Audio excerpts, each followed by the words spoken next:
I gotta be honest, this has happened more than once. And every time it does, I look at my camera and I think to myself, who am I? You know, we keep cleaning our lenses and even the LCD screen, but we often forget about the camera sensor. And when we do remember, it can be too late. Stop it! In today's video, I'll show you how to properly and carefully clean the camera sensor, but also how to fix your broken footage. Let's go. Okay, first of all, make sure you're doing this in a dust-free environment as much as possible. You know, don't have windows open and, you know what I mean. Don't do it in the kitchen. So you really just need two things. A sensor swab. I have here a box of 12, but also a sensor cleaning fluid. You can find these on Amazon, your local camera store. They're pretty easy to find. And listen, do not use anything else than this. Okay? I don't care what you have laying around. These were made so they don't scratch your sensor. Okay? Okay. One last thing about these is that you can't really go wrong with what type of cleaning fluid you buy, but make sure these swabs are the right size for your sensor. 24mm for my full frame camera. If you have a Micro Four Thirds camera, make sure you buy accordingly. Okay, let's clean the sensor. Before you actually open this, just spend a minute with one of these soft brushes and an air blower to clean all the dust particles your camera may have already on it. Trust me, this helps.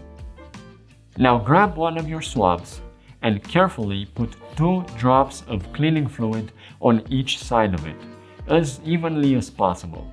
This next part is the most important. We're cleaning the sensor with 2 moves and we're not taking the swab off the sensor. We're placing the swab at the very edge of the sensor, and without applying too much pressure, we're sliding to the other side. Again, do not take the swab off the sensor, and in the same way we did this, we come back to where we started, and that's pretty much it.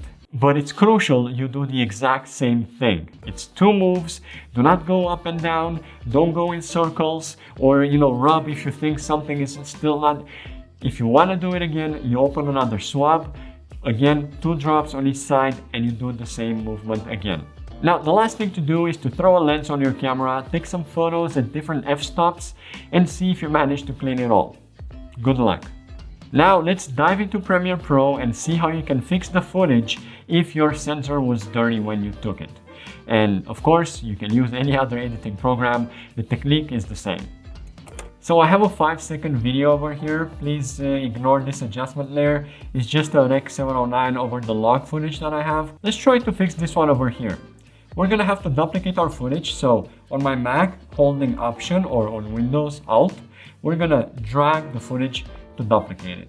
Make sure the copy you just made is selected, and then go over here to Opacity, grab the pen tool by clicking on it, and make a basic mask over it. Because there's motion in the video, that little annoying dot will obviously be moving throughout the video. So we gotta track the mask we just created. To do that, we just go over here, and before clicking this one, we make sure our playhead is at the very start of the video. Click on this button over here, and then Premiere Pro does the magic. I'm not gonna mess around with the settings of the mask, but we do have to add an effect. The effect is called Gaussian Blur. You go up here to Effects, you write Gaussian Blur with double S, and you just drag it on the copy of the footage, obviously, on top here. The last thing you'll have to do is to play with the blurriness value over here, but according to your footage, you'll have to see what works best for you. So I think maybe somewhere over there. If I play the video now, you can see we fixed it. Now for my footage over here, I'll have to do this 2 more times, so let me speed this up for you.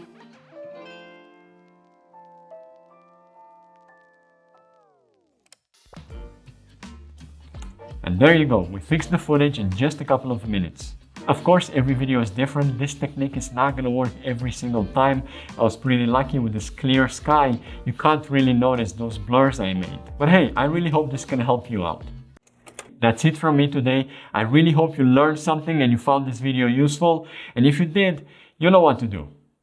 Thanks. See you in the next video. Ciao!